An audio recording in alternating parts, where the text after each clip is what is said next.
ഈശോ മിശിഹായ്ക്കും സ്തുതിയായിരിക്കട്ടെ.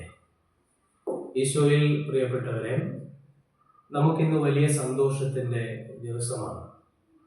താബോർ റൂഹ മിനിസ്ട്രീസിൻ്റെ ഒരു പുതിയ യൂട്യൂബ് ചാനൽ നമ്മൾ ഇന്ന് ആരംഭം കുറിക്കുകയാണ്.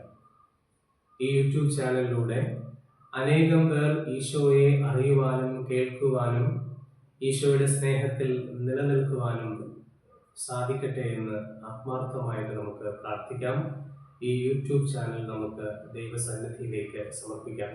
ഇതിൻ്റെ പിന്നിൽ പ്രവർത്തിക്കുന്ന എല്ലാവരെയും ദൈവം സമൃദ്ധമായി അനുഗ്രഹിക്കട്ടെ എന്ന് ആശംസിച്ചുകൊണ്ടും പ്രാർത്ഥിച്ചുകൊണ്ടും ഞാൻ ഈ യൂട്യൂബ് ചാനലിൽ ആദ്യത്തെ വീഡിയോ ഇന്ന് പോസ്റ്റ് ചെയ്യാം. യോഹന്നാന്റെ സുവിശേഷം 15-ാം അധ്യായം 10-ാമത്തെ വാക്യത്തിൽ കർത്താവിൻ്റെ വചനം നമ്മെ ഇപ്രകാരം ഓർമ്മപ്പെടുത്തുന്നുണ്ട്: ഞാൻ എൻ്റെ പിതാവിൻ്റെ കൽപ്പനകൾ പാലിച്ച് അവിടുത്തെ സ്നേഹത്തിൽ നിലനിൽക്കുന്നത് പോലെ നിങ്ങൾ എൻ്റെ കൽപ്പനകൾ പാലിച്ചാൽ എൻ്റെ സ്നേഹത്തിൽ നിലനിൽക്കും. പരിപൂർണമായിട്ടും ഈശോയെ അനുകരിച്ചുകൊണ്ടുള്ളൊരു ജീവിതം നയിക്കാനായിട്ട് സുവിശേഷത്തിലെ ഈ വചനം നമ്മോട് ആവശ്യപ്പെടുകയാണ്.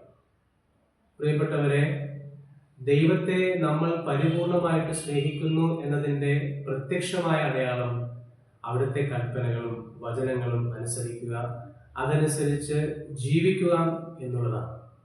അപ്രകാരം നമ്മൾ ജീവിക്കുമ്പോൾ നമ്മൾ ദൈവത്തിൻ്റെ സ്വന്തം ജനവും അവിടുന്ന് നമ്മുടെ പിതാവുമായിട്ട് മാറുകയാണ്.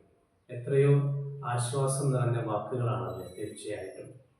കാരണം ഈ ഭൂമിയിൽ നമ്മളാരും അനാഥരല്ലെന്നും നമ്മളൊക്കെ ദൈവത്തിൻ്റെ മക്കളാണെന്നുള്ള ഈ ഒരു വചനം നമ്മൾ വായിക്കുമ്പോഴും ധ്യാനിക്കുമ്പോഴും നമ്മുടെ ജീവിതത്തിൽ വലിയൊരു ആശ്വാസവും വലിയൊരു ബലവുമൊക്കെ ഈ ഒരു വചനം നമുക്ക് നൽകുകയാണ്.